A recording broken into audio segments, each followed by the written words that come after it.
So this is a great example of what they've done here to raise the sidewalk. So you can see this, the original sidewalk used to be the level of that doorway there. And now you can see we have, what, 3 steps here. It's about 3 feet higher. And you have this sort of wall all along the side of it with access points on both sides. When I was first here 3 years ago, the water was almost up to the handles of the door there. This entire restaurant was flooded out.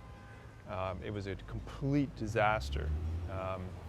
And the same thing with this whole strip down here. And there's lots of really high-end retail shops here. This is a very desirable neighborhood in Miami Beach to live. It's very hip. I was here at the coffee shop there the first time I was here and sat looked next to me, and there's Lenny Kravitz sitting next to me. Of course. But so it's a real Miami neighborhood, and it also happens to be where the mayor of Miami Beach owns some real estate, and so there's a lot of incentive, shall we say, to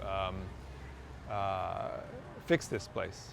Because with the flooding that was going on, without it being fixed, it would essentially render this place worthless. Because nobody wants to live in a place that 3 or 4 times a year gets 2 or 3 feet of water in it. So they were forced to either figure out something, or essentially watch property values here plummet and people move out. And that, of course, was not an acceptable solution. I'm trying to understand how just making these steps here protects this from being flooded. I mean, the water is going to come right down. Well, because this whole thing is higher, right? So Okay. everything is higher. So you have the pumps here. You have this whole street is higher. So you have the storm water drains here. I think the water was coming in from a storm water drain over there, and maybe up out of these also. These ones that you can see, but now they've been raised 3 feet.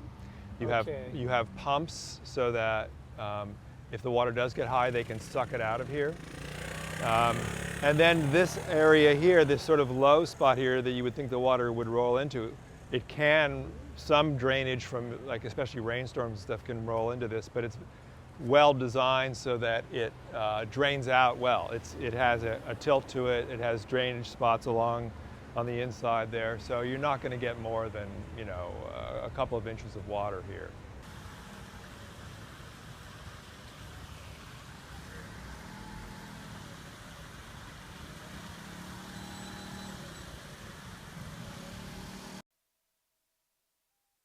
The big question is, okay, so we're going to raise the streets 2 feet, and we're going to put in these pumps, spend $400 million for that. But okay, so what happens next? So what happens when the seas rise 2.5 feet? Are you going to spend then another $400 million or way more to do that? I mean, how high do you decide to raise it? And that's one of the reasons why these projections of sea level in the next 100 years are so important.